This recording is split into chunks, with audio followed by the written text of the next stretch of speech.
अहमदाबाद में टीम पाकिस्तान को नाकामी का सामना करना पड़ा और टीम पाकिस्तान की कारकर्दगी पर बहुत ज़्यादा उंगलियां उठ रही हैं, लेकिन अब ये मैच माजी का हिस्सा बन चुका है। अब हमारा अगला मुकाबला जो है वो चिन्नास्वामी स्टेडियम बेंगलुरु में ऑस्ट्रेलिया के साथ है और एक नई शुरुआत करनी है बाबर आजम की क़यादत में खेलने वाली टीम पाकिस्तान को।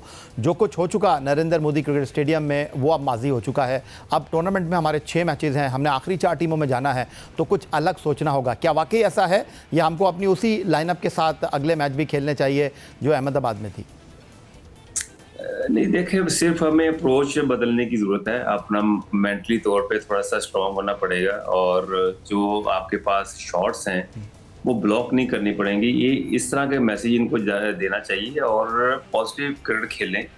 देखिए, पूरी दुनिया में अगर आप देखें, जो भी कहेगा जी हमें पॉजिटिव खेलना चाहिए, फेयरलेस खेलना चाहिए, तो ये प्लेयर्स पे डिपेंड करता है कि वो कैसा कंफर्ट लेवल फील कर रहा है जब वो बैटिंग करने जाता है। तो पाकिस्तान की यही है कि हम अपनी शॉट्स रोक लेते हैं, शॉट्स ब्लॉक करते हैं।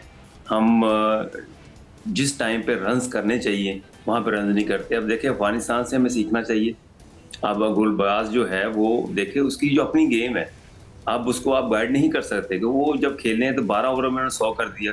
तो इस तरह का स्टार्ट पाकिस्तान भी ले सकता है। वो क्रिकेट खत्म हो गई हुई है कि आप 4 एंड 5 ओवर जाएं, पहले 10 ओवर में 50 करें, 60 करें, इनिंग्स बिल्ड करें, तो फिर उसके बाद आप थोड़ा सा तेज करें। ये क्रिकेट का आप सोच सकते हैं, पर अगर आप इसकी जगह अगर ये सोचें कि हमने मेरिट पे खेलना है, अगर आपको 1 ओवर में 3 चौके भी मिल रहे हैं तो व्हाई नॉट, आप मारे ना उसको। आप उसको क्यों नहीं अवेल करते ऐसी अपॉर्चुनिटी को? अगर 3 चौके मिल रहे हैं तो आप वहाँ पे 1 चौका मार रहे हैं, तो इसका मतलब है कि फिर आप क्रिकेट के साथ भी और अपने साथ भी और टीम के साथ भी ये एक बिल्कुल नेगेटिव पहलू में चली जाती है चीज़ें।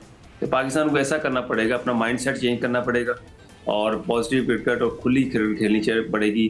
2-3 बैट्समैनों की बात है और पूरी टीम में हमेशा 2 ही बैट्समैन स्कोर करते हैं। ये नहीं कभी हुआ कि किसी ने 6 बैट्समैनों ने स्कोर कर दिया। 2 या 3 का हमेशा कॉम्बिनेशन नज़र आया। तो रज़ाक, मैं 6 मैचों की तो बात नहीं कर रहा, मैं अगले 3 मैचों की बात कर रहा हूँ। Australia, Afghanistan and South Africa, in 3 मैचों में हमारे लिए 2 कामयाबियाँ अहमियत की हामिल हैं इस टूर्नामेंट में अपने आप को रखने के लिए, आखिरी 4 टीमों में जगह बनाने के लिए।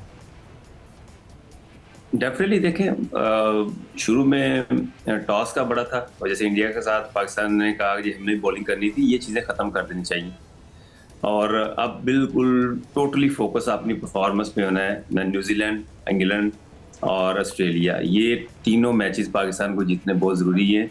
चाहे पहले बैटिंग करके जीते, चाहे पहले बॉलिंग करके जीते। अब इन चीज़ों से निकल आना चाहिए।